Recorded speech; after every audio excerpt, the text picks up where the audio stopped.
Bonjour, bonsoir, mesdames, messieurs, amis téléspectateurs, tout dépend de l'heure à laquelle vous nous suivez. Je sais que vous êtes très très nombreux en train de suivre cette émission spéciale Congo Asik en version française. Allez, aujourd'hui, on va réfléchir, cogiter autour d'un sujet importantissime, ce sujet qui, en tout cas, contribue à l'essor et à l'expansion d'un pays. Malheureusement, ici en RDC, c'est un sujet tabou, on n'en parle pas vraiment, et nous avions voulu ressusciter cela parce que nous avions compris une chose, que le développement d'un pays passe par la mise en place, n'est-ce pas, du sujet que nous allons développer aujourd'hui dans le cadre de cette émission. Le sujet, vous le savez, je vais en tout cas vous permettre de le découvrir, c'est donc la problématique du numérique en République démocratique du Congo. La RDC est en avance, la RDC est en retard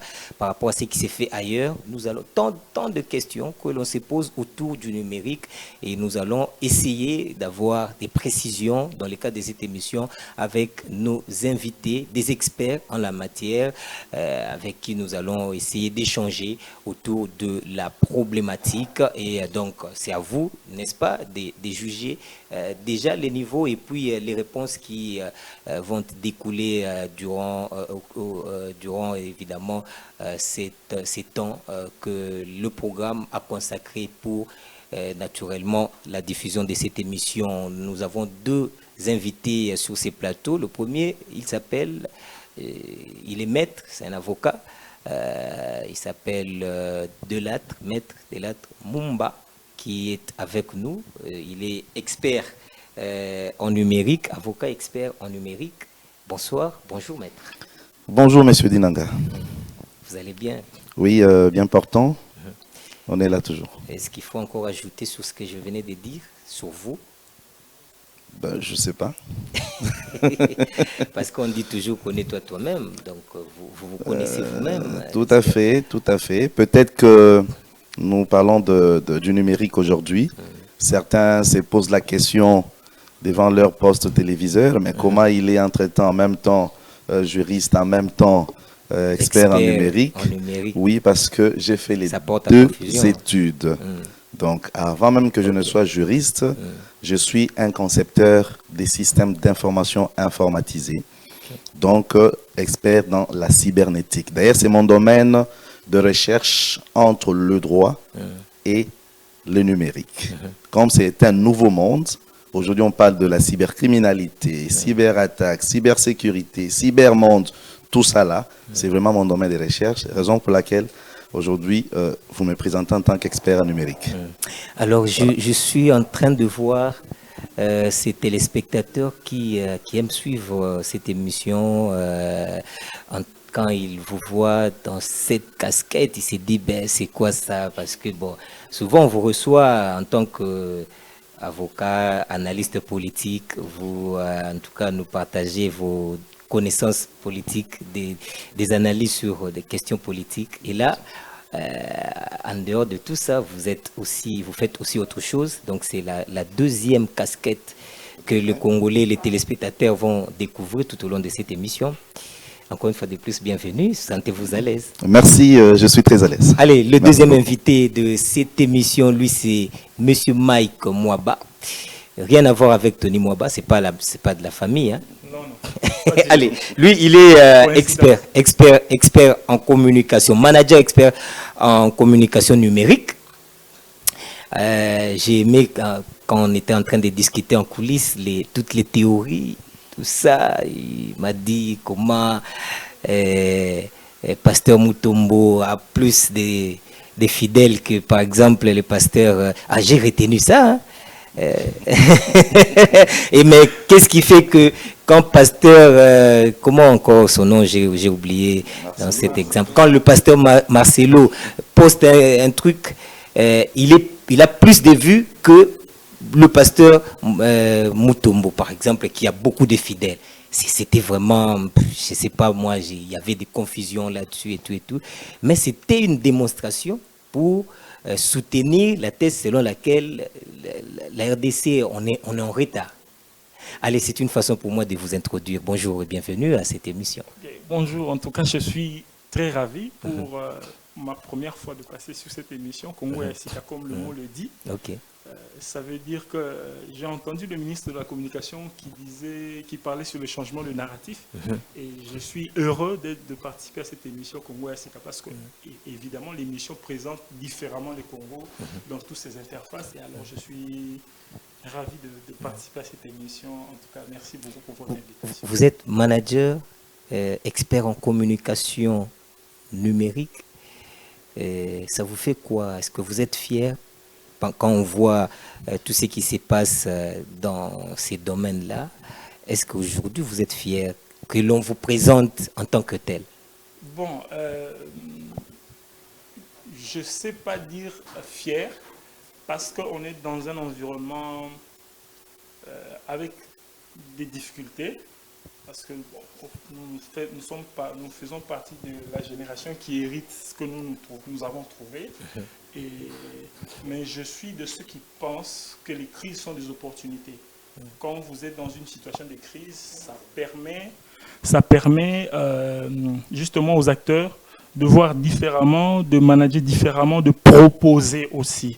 Parce que, comme on dit, les problèmes des Congolais doit être résolu par les Congolais eux-mêmes. Ils doivent analyser où sont les problèmes et quels sont les moyens, les outils que nous possédons justement pour inverser la tendance. Et c'est grâce à cet environnement que nous, en tant que managers ou experts en communication numérique, nous nous mettons là justement en essayant de proposer des solutions et des voies et moyens justement pour nous mettre dans une autre échelle, dans cet aspect de changement de narratif. Allez, de l'autre côté, du côté évidemment de la baie vitrée, du côté de la régie, évidemment, lui c'est un héros dans l'ombre. Il pouvait aussi être là pour que nous puissions échanger, mais il a préféré rester dans l'ombre pour en tout cas nous mettre en direct, en ligne. On est là, on est suivi sur notre page Facebook, notre chaîne YouTube. Donc si vous y allez, vous allez en tout cas voir, retrouver cette émission qui passe déjà en direct. Lui, c'est monsieur Yann Marcus Kabalunda. Il est aussi expert en télécommunication. Déjà, ce sont des gens qui ont aussi participé au Jeux 20 en Italie, Rome. Malheureusement, il n'est pas là. Il allait peut-être nous donner toutes les précisions par rapport à cette participation. J'ai appris que les Congolais n'étaient pas dans la suite du président de la République, parce que le président de la République a pris part à ces Jeux 20, était invité dans cette rencontre. Mais les Congolais ont participé quand même. Ils ont démontré à suffisance comment s'est présentée la technologie dans notre pays. Je sais qu'il n'est pas là, mais d'emblée, on peut dire que c'était une bonne note. Vous avez peut-être eu le rapport de sa part. Est-ce que les Blancs qui étaient là ont été convaincus par rapport à l'exposé des matières de Congolais?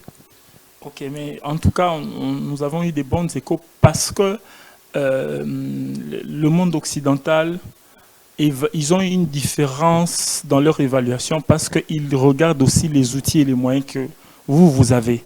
Alors, s'il fallait faire une évaluation entre les moyens que nous avons et les résultats que nous produisons, et ils disent que c'est extraordinaire parce que eux, dans leur environnement, ils ont tout ce qu'il faut.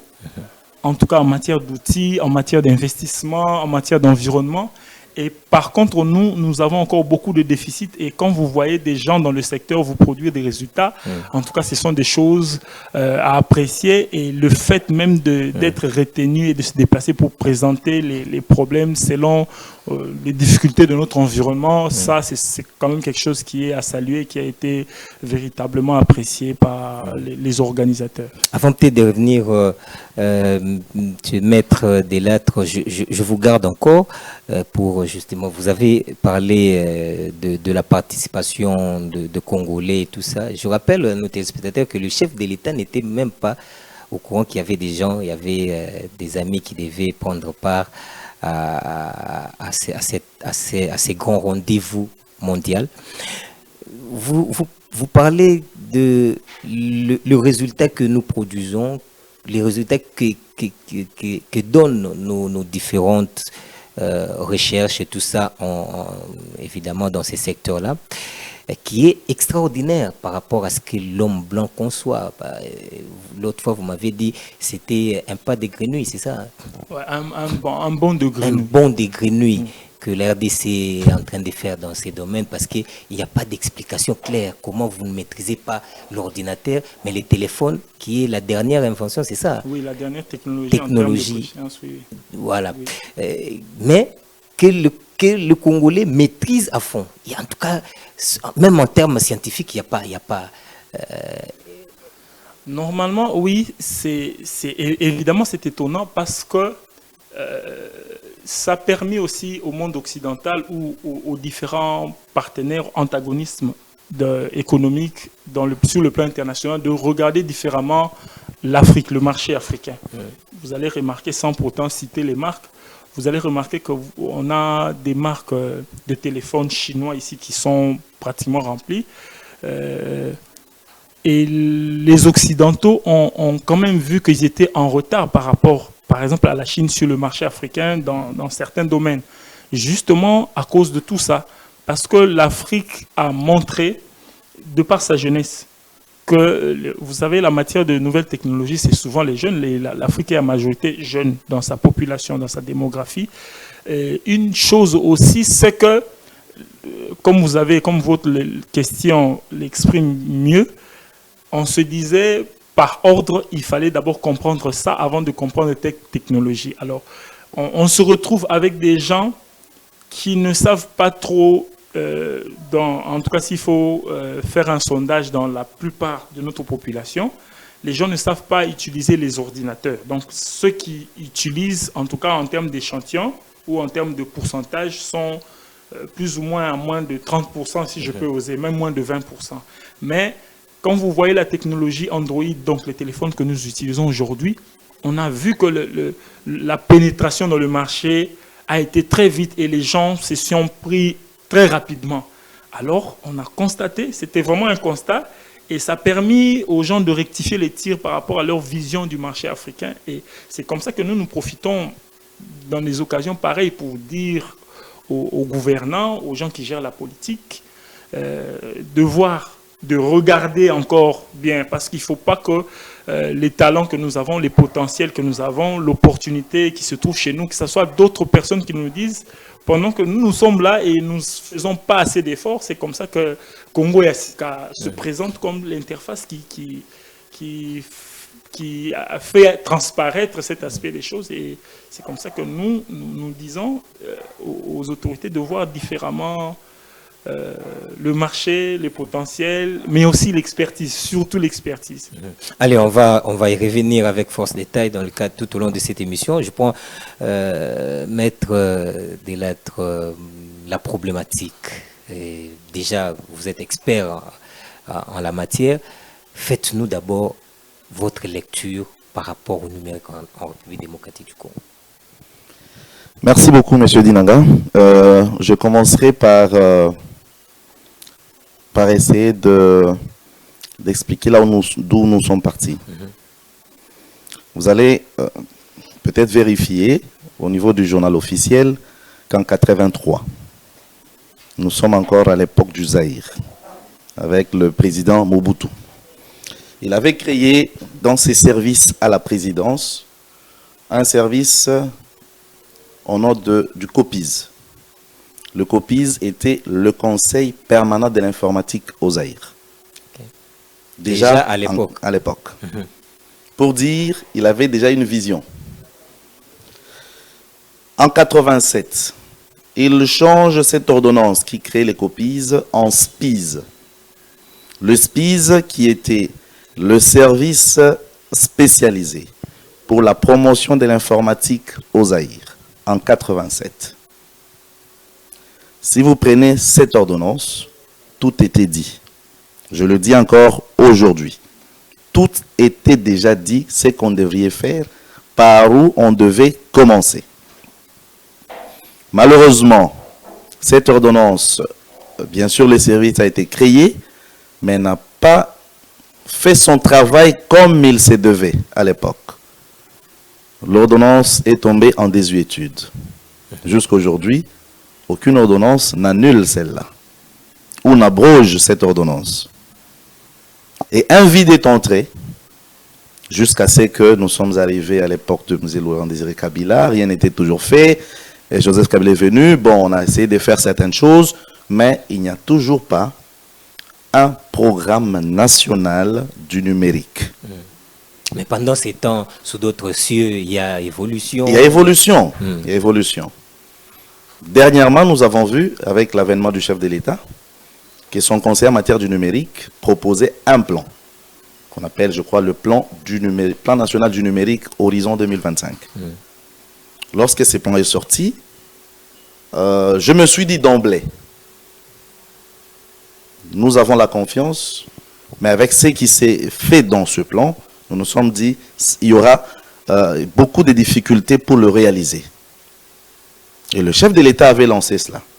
Jusqu'aujourd'hui, si nous voulons faire des analyses, rien ne fait. Par la suite, on nous crée le ministère du numérique. Très bien. Mais regardez encore la confusion, pourquoi nous disons nous sommes toujours en retard et nous ne serons pas avancés comme ça. On nous crée le ministère du numérique. En même temps, on nous garde le ministère de PT antique. Si vous prenez, semble jouer le même rôle. Le même rôle. Quand vous prenez le antique et le numérique, c'est la même chose. Alors, entre les deux ministères, qui fait quoi, qui ne fait pas quoi? Jusque-là, il y a un flou qui règne. Et le ministère de PT antique, sachant qu'il y a le ministère du numérique qui existe, organise la table ronde du digital, le TRD. Mais la table ronde du digital, c'est la table ronde du numérique. Digital, c'est en anglais. Numérique, c'est en français. On nous joue avec des termes. Mais c'est pour faire quoi tout ça? Entre-temps, il y a le plan national du numérique. Entre-temps, la table ronde du digital, le ministère du numérique. On est dans quoi? On fait quoi? Voilà pourquoi nous disons, avec tout ça, on ne sait pas évoluer. On se lance dans la fibre optique. La fibre optique, ce n'est qu'un moyen de communication. Mais on va communiquer quoi? C'est un moyen de communication. Mais on communique quoi? C'est par là que nous disons, on doit encore revenir. Peut-être que ceux qui nous gouvernent doivent encore revenir. On doit faire une table rase et réétudier cette question dans le fond, avec tout ce qui se passe dans les entreprises, dans le gouvernement, et savoir déterminer un plan national d'informatisation ou du numérique, qui doit être chiffré et bien détaillé. Maître, là, vous, en tout cas, souffrez que je puisse de temps en temps rappeler que vous êtes avocat, bien que le sujet est contraire à cette casquette. Oui. Mais là, vous venez de peindre un tableau très noir, très sombre. Ça me fait très mal d'ailleurs. Mais on ne va pas rester marquer le pas, il faut évoluer. Alors, je voulais justement savoir, est-ce que, puisqu'à mon introduction, je l'ai dit, que c'est un secteur qui contribue efficacement au développement d'un pays, parce que c'est en rapport avec ce que nous avions vu ailleurs. Oui. Le numérique a contribué dans beaucoup de choses, notamment pour gérer un pays, le fonctionnement d'une nation.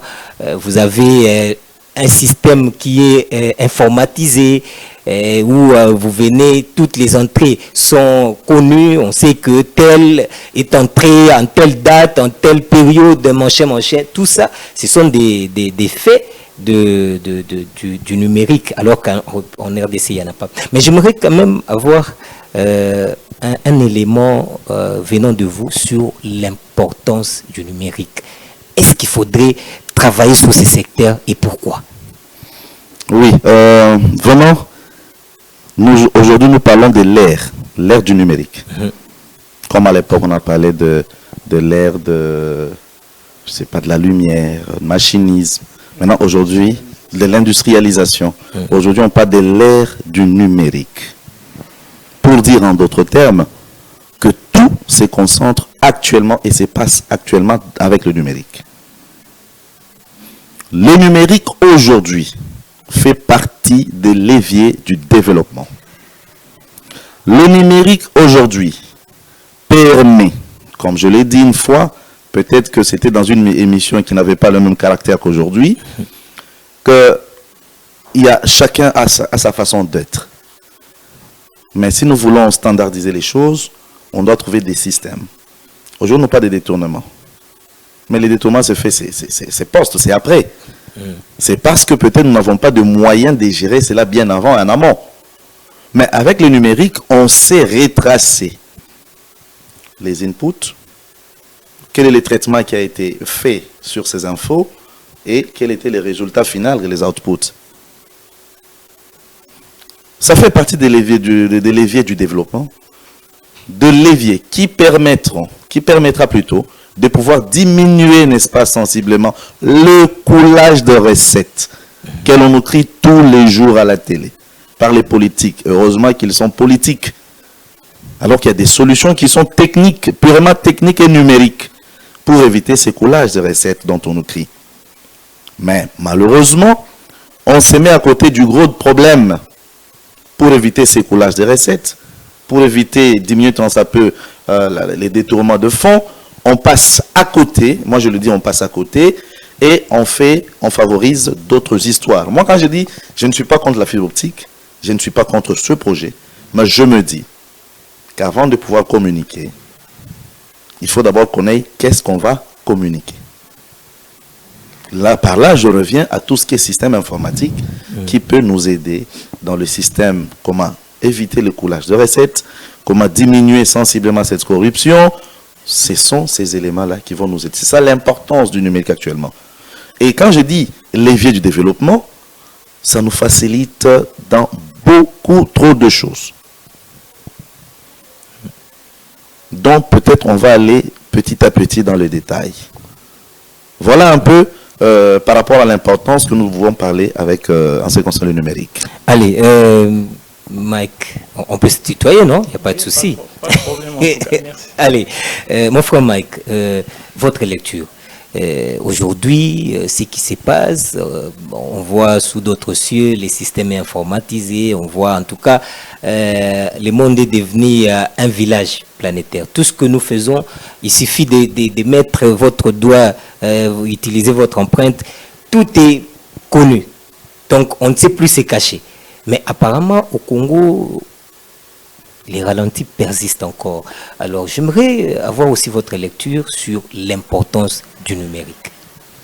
Bon, en tout cas, comme mon frère l'a dit tout à l'heure, Maître Delattre, le numérique est aussi important de nos jours parce que le secteur du numérique, comme on dit, constitue un secteur transversal. Quand on dit transversal, c'est-à-dire que ça touche tous les domaines. Le numérique touche le domaine de santé, le numérique touche le domaine de communication. Le numérique aujourd'hui, si je parle de la communication, vous savez, la problématique des réseaux sociaux et consorts, où tous les experts de la communication sont obligés de revoir leur carnet, leurs pratiques, et même les politiques sont obligés de revoir la communication institutionnelle, autrefois classique. Vous avez vu avec le président Donald Trump, un président qui tweetait, où on dit que, en tout cas, c'est pratiquement aller à l'antipode. C'était pratiquement un peu comme du non conventionnel. Alors tout le monde devait se recadrer. Donc le numérique aujourd'hui touche tous les secteurs de la vie. Aucun secteur. De la sécurité, de la sûreté. Parce que vous savez, si vous regardez par exemple ce qui se passe en Chine aujourd'hui, dans les feux, il y a des caméras. À Londres, il y a des caméras partout.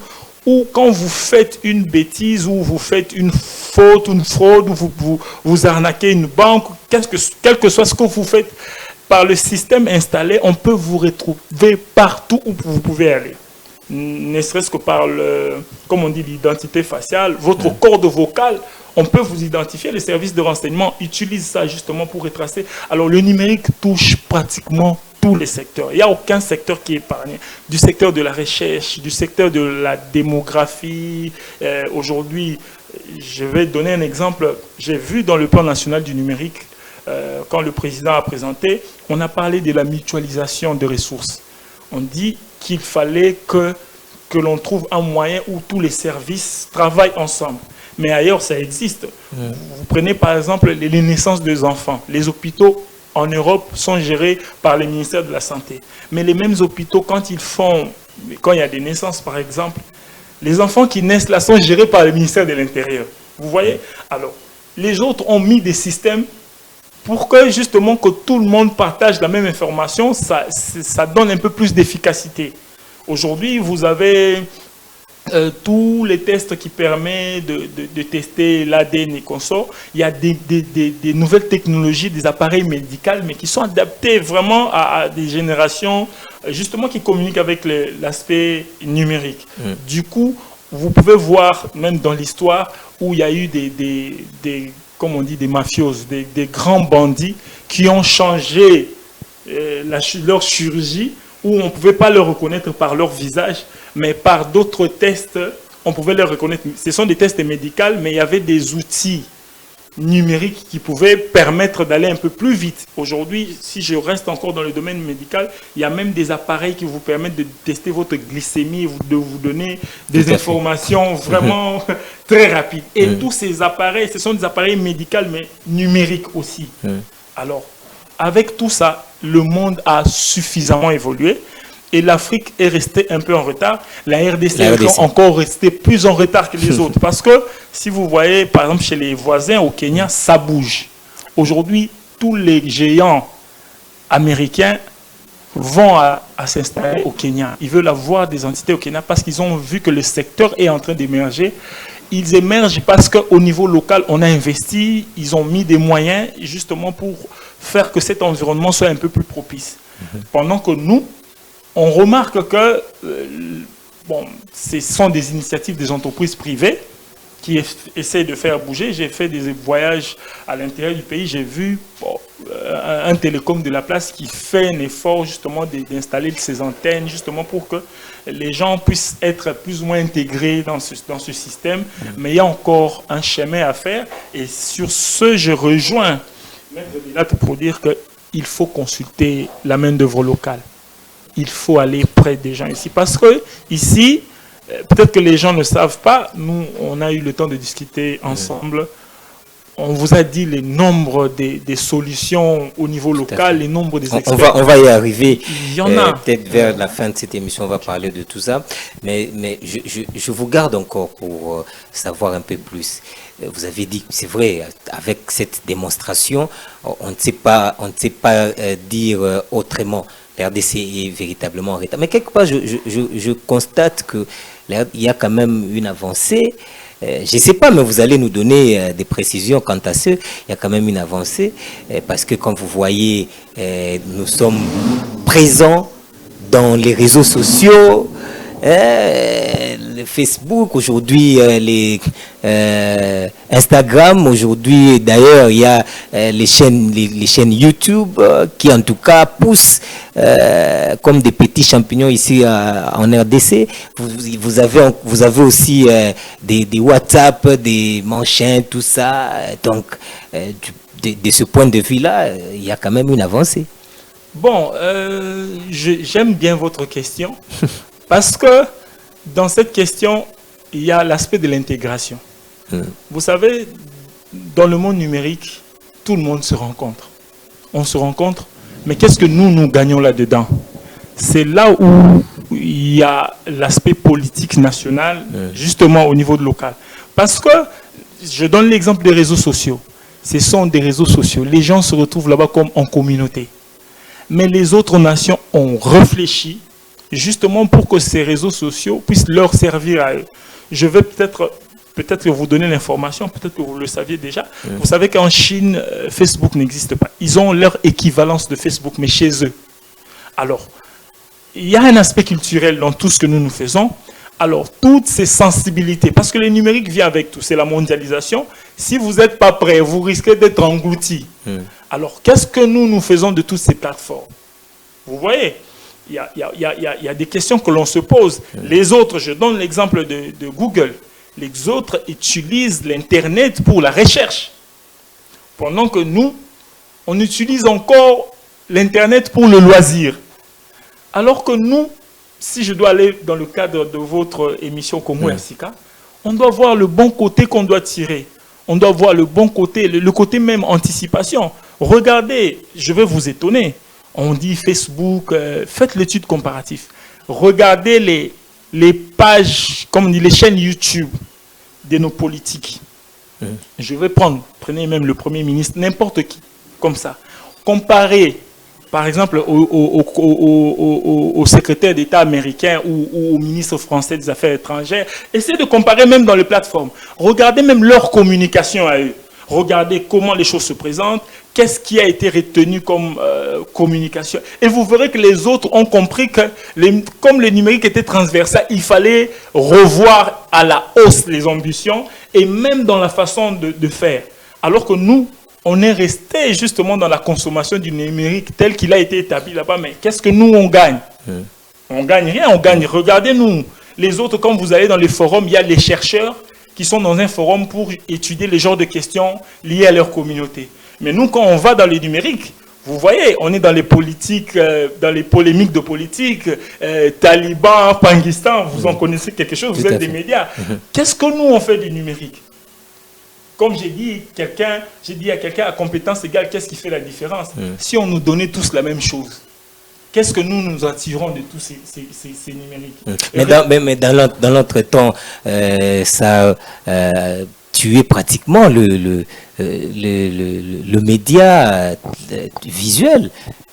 Bon, tout ça... Aujourd'hui, tout le monde veut l'Internet, tout ça, les chaînes YouTube et tout. Dans l'entretemps, nous autres, nous ne savons pas comment il faut prendre en charge les agents, puisque les partenaires partent rapidement dans des chaînes YouTube supposées être suivies à travers le monde.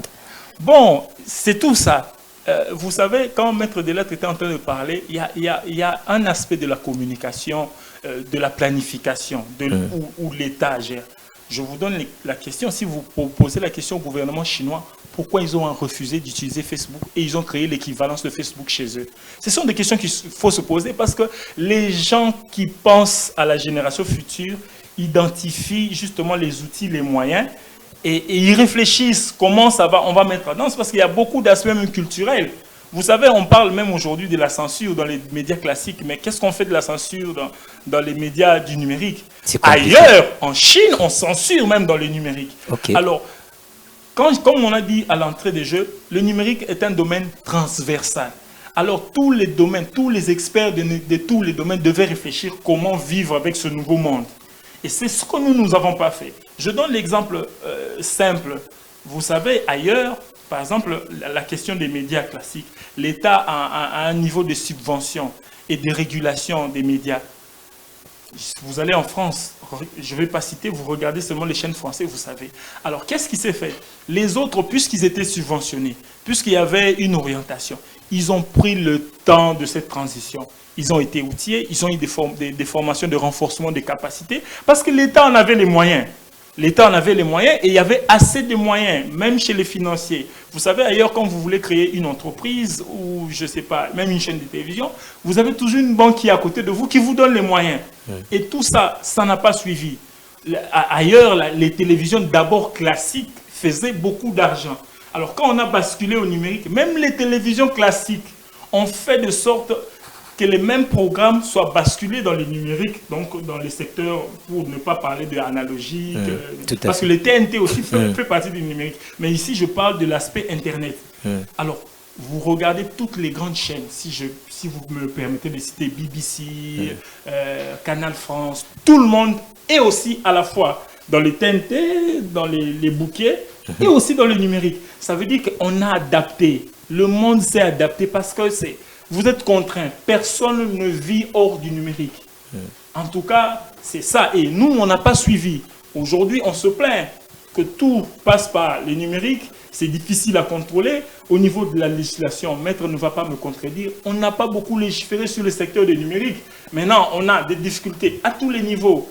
Pendant qu'ailleurs, ils ont eu des avancées significatives parce qu'ils ont même légiféré, ils ont même des lois qui encadrent le secteur du numérique. J'ai vu d'ailleurs quelque part, on me dit, c'est plus les monnaies électroniques, tout ça.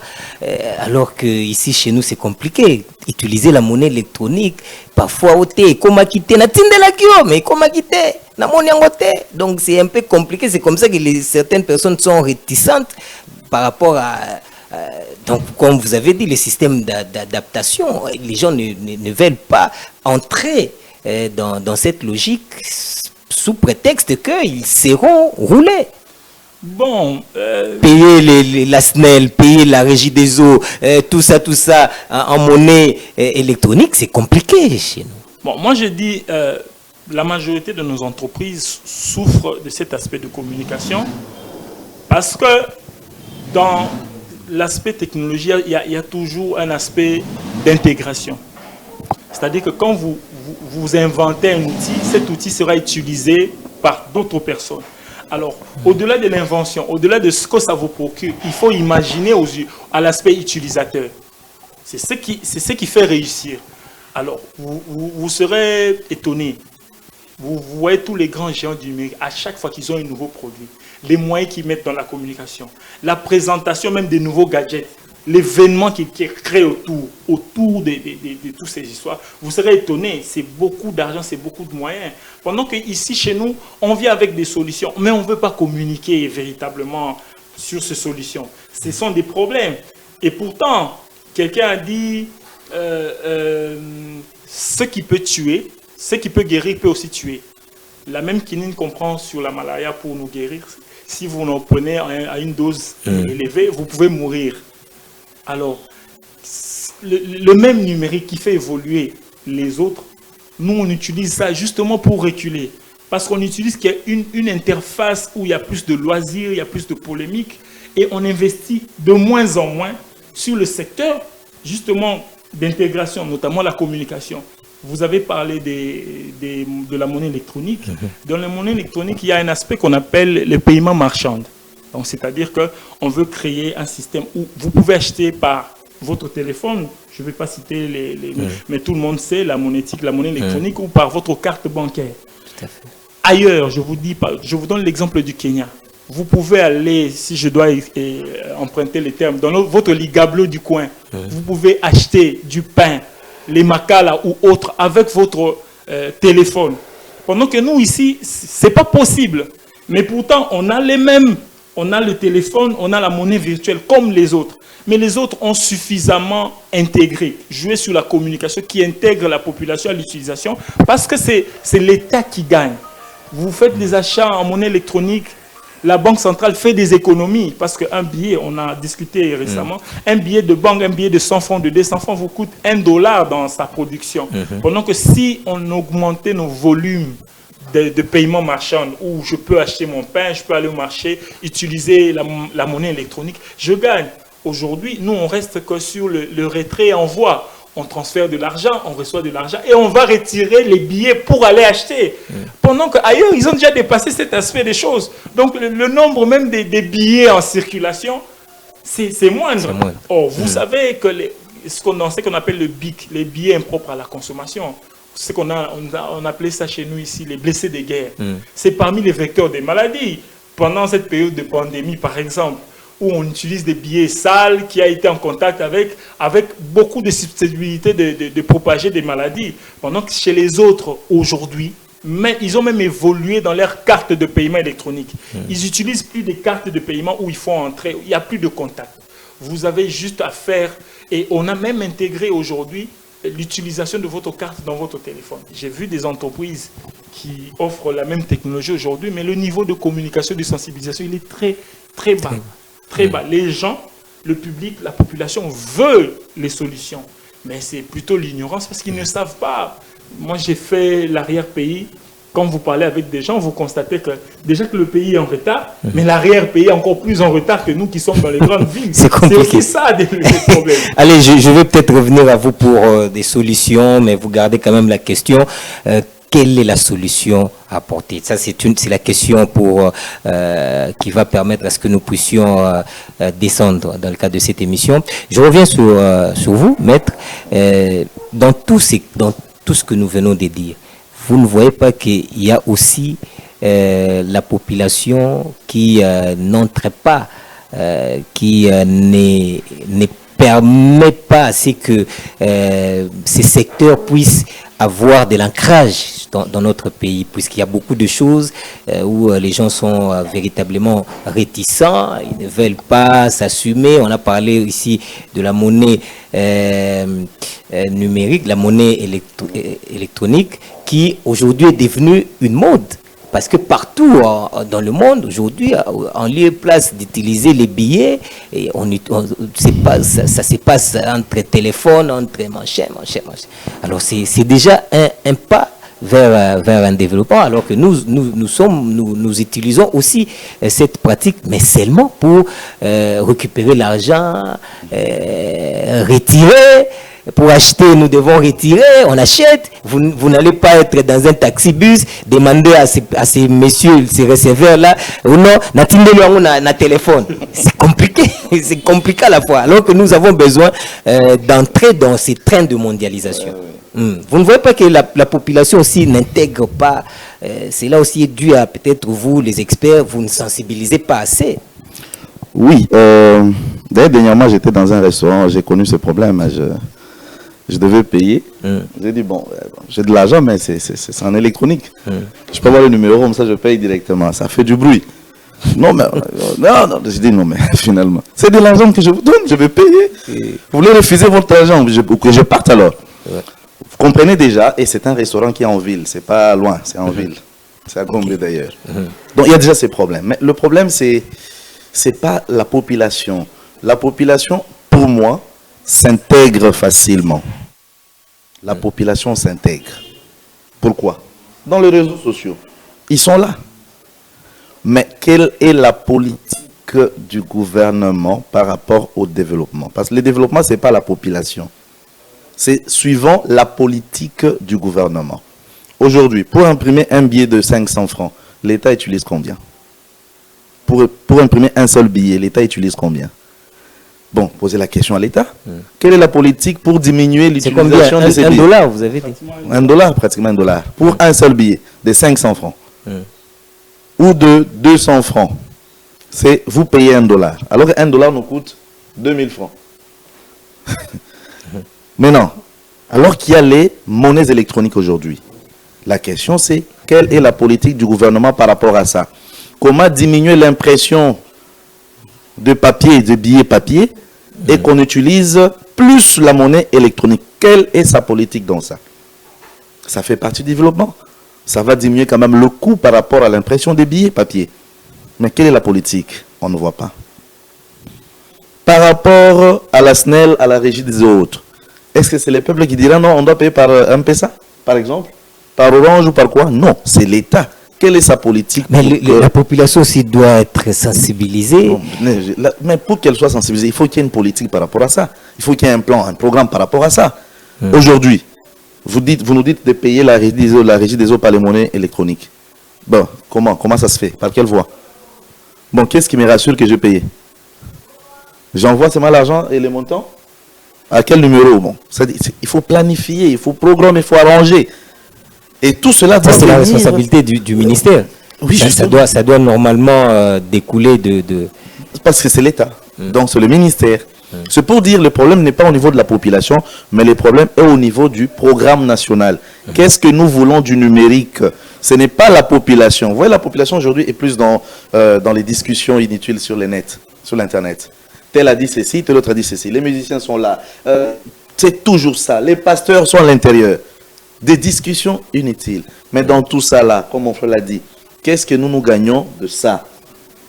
Ou alors, quelle est la politique du gouvernement pour que nous puissions, n'est-ce pas, bénéficier par rapport au numérique? Quelle est sa politique? Elle n'existe pas. On parle de loi. Il n'y a aucune loi. On va me parler de la loi qui organise peut-être les télécommunications. On a cité quelques lois sur les numériques, quelques lois sur l'antique.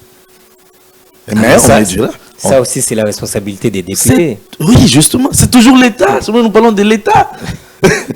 Mais vous, les experts, vous faites quoi dans les matières sont là. Vous laissez pourrir la situation? Mais c'est pour cela que nous sommes devant vous. nous sommes dans Congo et Sika. C'est pour qu'ils entendent, qu'ils sachent qu'il y a des experts à qui nous pouvons faire confiance afin de changer la donne. Il y a beaucoup de choses à faire. Il y en a beaucoup. Comme vous avez dit, on va en discuter peut-être par rapport aux solutions. On a soulevé ici la question des naissances aujourd'hui. Qu'on se le dise. Il y a combien de naissances aujourd'hui au Congo? Ou hier, il y en a eu combien? C'est compliqué. C'est compliqué. C'est impossible qu'on nous le dise. Parce qu'on utilise encore des outils archaïques, anciens.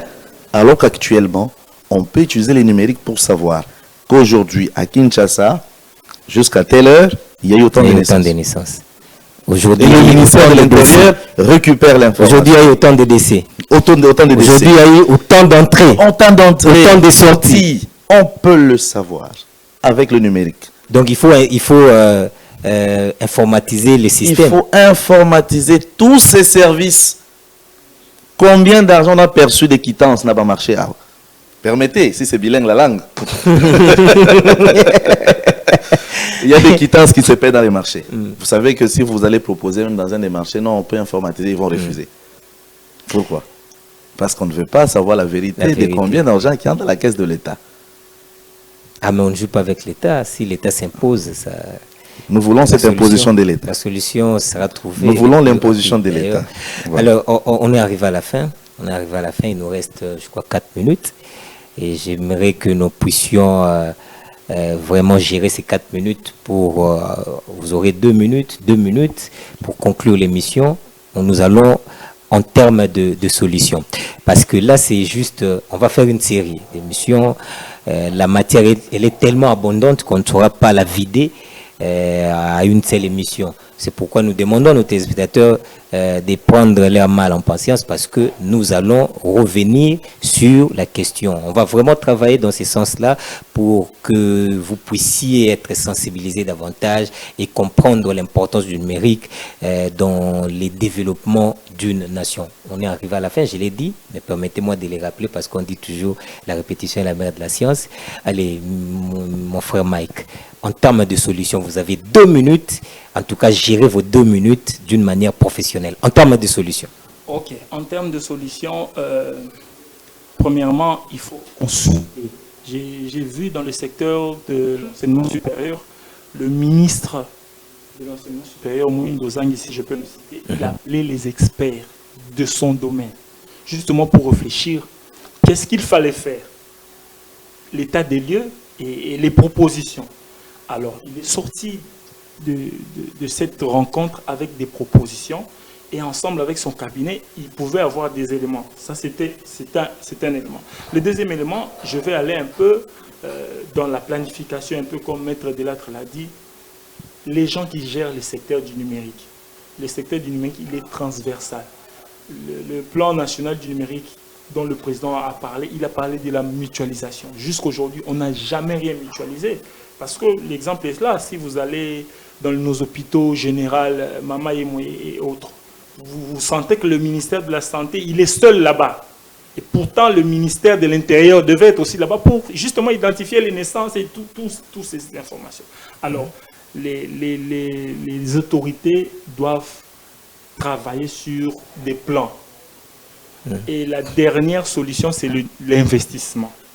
L'investissement dans la recherche et l'investissement dans l'éducation. Parce que la question, le concept de développement, ça rime au temps. Ça rime, c'est un concept qui est lié au temps.